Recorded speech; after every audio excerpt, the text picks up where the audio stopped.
Once again, we welcome in the president and general manager of Cigna, Rich Novak, and we're kind of getting there. The weather, we'll feel it a little tonight, maybe third and fourth quarter, but as we're going, colder weather just around the corner, and tonight's topic is layering and its importance. So, John, thanks for having me again, and it is important. The weather is changing. Fall is here. It's getting cooler, and it feels great during the day.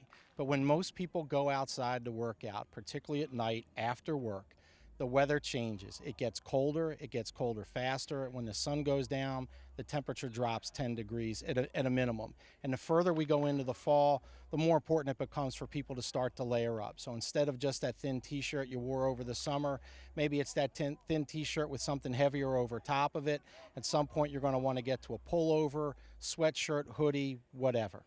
And then let's go from the top down and work our way all the way down to the bottom. What about everything from waist down? Because I know that you got to keep the legs important. That's important too, with muscles down there and with feet as well.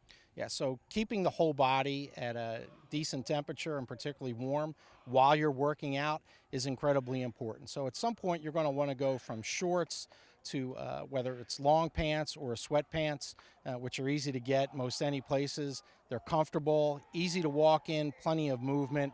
And then ultimately the most important apparatus you're going to have are your shoes. So first rule of thumb when it comes to shoes and footwear is you want to be comfortable. Second rule of thumb is you want to have something that's going to give you plenty of cushion.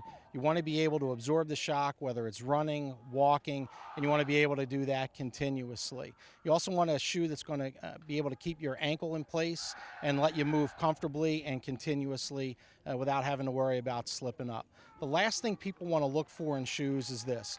Unless you're really a big-time runner or even a professional runner, you're probably going to want shoes that stay away from the mesh. The mesh allows stuff to get in, whether it's dirt, small pebbles, and moisture especially. So you're walking outside or running outside right after it's rained or maybe even during a light rain. Getting that moisture inside your shoe can do bad things to you, to your feet in particular. More importantly, it's very hard to get it out of the shoe. So it can be an ongoing problem that you really are going to want to avoid. All right, well, thanks for hanging out with us once again. That was your signature moment with President and GM Rich Novak.